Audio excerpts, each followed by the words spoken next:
Bom dia, o nosso grupo ficou responsável por apresentar o capital social das sociedades anônimas com base na Lei 6.404/76, que é a Lei das Sociedades Anônimas.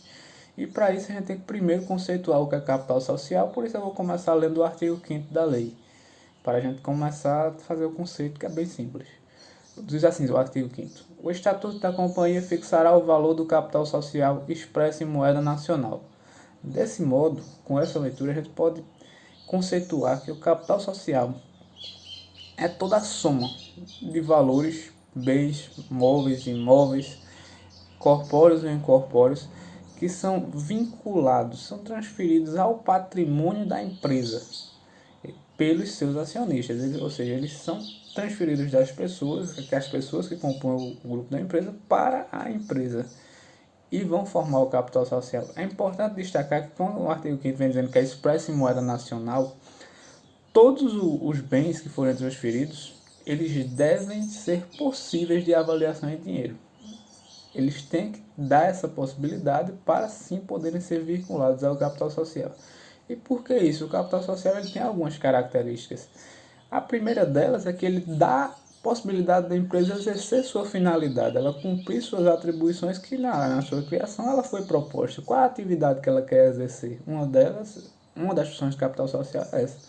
E a outra é dar segurança aos credores que vão ter relações financeiras com essa empresa. Por isso, a importância do capital social ser expressa em valores de moeda nacional, dando essa base de segurança e permitindo que a empresa possa trabalhar. E agora a gente vai falar um pouquinho sobre o que é o capital subscrito e o que é o capital integralizado. Olá a todos que nos assistem, meu nome é Pedro Souza. Eu agora irei falar um pouco sobre a questão do capital social subscrito e integralizado. Um primeiro ponto que eu gostaria de destacar, e isso vai vir acompanhado de um exemplo também para que nós possamos entender melhor, é que o capital subscrito, ele é um capital que é prometido, ele é uma promessa feita pelos sócios à sociedade, de que, e isso em dinheiro, né? Também tem a questão dos bens, que eu creio que a Manuel falou muito bem disso, mas nós vamos concentrar aqui no exemplo em um dinheiro. É justamente a promessa que os sócios vão fazer à sociedade. É como se eles dissessem assim: olha, a partir de tal dia, que é um dia que eles vão marcar, nós vamos efetuar, nós vamos integralizar um pagamento a você. Mas, por enquanto que isso não acontece, isso só fica na promessa. E a promessa é o capital subscrito. Que, vamos citar um exemplo para que nós possamos entender melhor. Tem Cicrano e tem Beltrano. Aí Cicrano chega, fala com Beltrano, tudo direitinho, arrumou ali e fechou o negócio. Vamos criar uma sociedade anônima. Tem as ações e tal. E a partir disso, ele diz, não, vamos entrar cada um com 50 mil. Aí Beltrano está de acordo, tudo. Diz, não, fechou. Pronto. Essa é a promessa. Não, nós vamos entrar com 50 mil, cada um, no total 100. Dividido igual ali, tudo, pronto. A partir do momento, vamos dizer que no dia 15 eles marcaram para dizer, não, vamos efetivamente pagar isso à sociedade, os 50 mil de cada um de nós. A partir do momento em que há efetivamente a paga dessa promessa, desse dinheiro que eu estava citando, o capital ele passa a ser chamado de capital integralizado, ou seja, a promessa, né, ela se cumpre em real e certa. Pronto, já está ali, depositou, ele passa a ser integralizado da sociedade. Saiu do mundo das ideias, que nem dizia Platão, e foi para o mundo real. Fechou. Então, pessoal, essa é uma questão muito importante, né? Esses conceitos para nós lembrarmos do que é capital integralizado e capital subscrito, que é o capital prometido pelos sócios, e capital integralizado, que é justamente a efetiva paga, né, deles do que foi prometido, do dinheiro, no caso, que foi prometido, como eu citei no exemplo.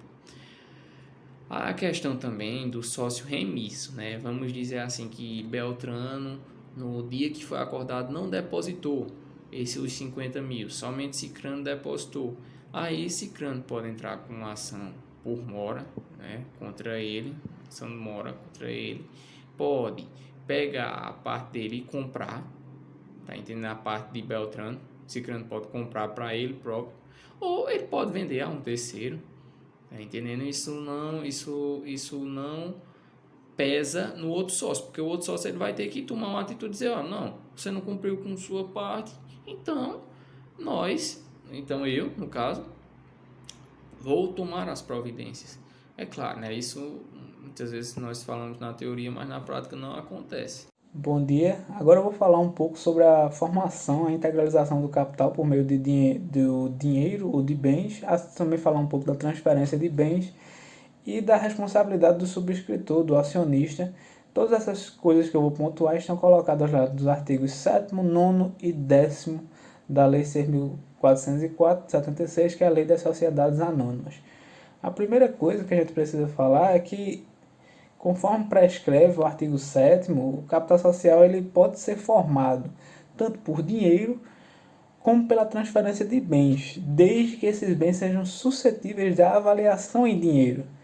E aí é importante a gente destacar também que o dinheiro, obviamente, ele é a base, é aquilo que vai dar garantias aos credores da sociedade, é o que vai permitir o pagamento de dívidas. Então, o dinheiro é básico para isso. Mas quando a gente fala de bens, esses bens eles não podem ser de qualquer tipo, necessariamente de qualquer tipo.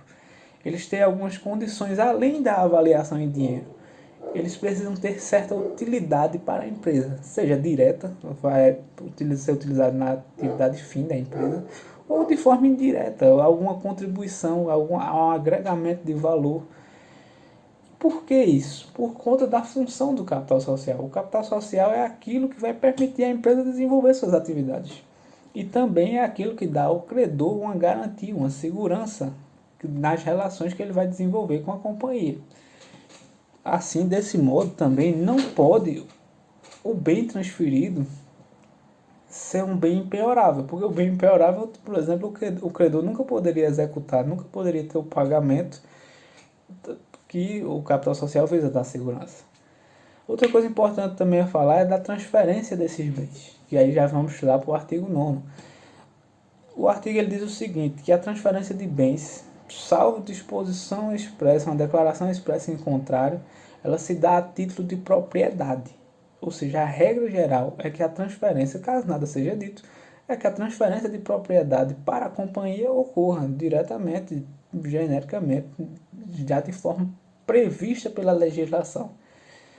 De forma que dá uma garantia realmente da transferência do uso do bem pela companhia no capital social. Caso, e é possível, a pessoa deseja, o subscritor deseja fazer de forma diferente, ele deve declarar expressamente como vai ser essa forma, seja lá usufruto, uso, comodato, e isso pode ser feito. E aí também é importante agora, a gente já chegando no artigo 10º, quando a gente vem falar da responsabilidade civil, é que o artigo 10º dessa lei, ele equipara o subscritor ou o acionista ao vendedor no contrato de compra e venda. E ver como isso é interessante, e vermos como isso é interessante, é bem importante. Porque o vendedor no contrato de compra e venda ele é responsável tanto pela evicção como pelos vícios redibitórios. Assim também é o subscritor ou acionista que transfere um bem. Ele vai ser responsável por qualquer evicção ou os vícios que estejam presentes no bem que ele está transferindo. De ser responsável, quando eu falo isso, de forma civilmente.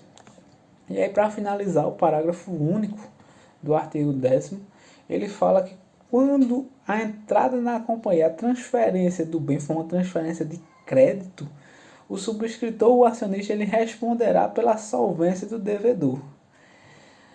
E aí é importante a gente destacar o seguinte, a mera transferência da garantia do crédito não significa que ele vai ser efetivado. E para efetivar, para realmente integralizar o capital social, o subscritor ele vai precisar garantir isso caso o devedor não pague a dívida. Mas é importante a gente também destacar que essa responsabilidade ela não é solidária, ela é subsidiária, ou seja, o subscritor ele tem o benefício da ordem e a empresa então ela deve judicialmente acionar primeiramente o devedor. Caso aí não exista nenhuma forma de ocorrer o pagamento, o subscritor ele é sim responsável para integralizar aquilo que ele colocou conforme crédito e para o capital social. Eu agradeço a atenção de todos. Bom, pessoal, eu vou falar sobre a avaliação. E como podemos ver, o capital social ele poderá ser formado tanto por dinheiro quanto por bens conversíveis em dinheiro.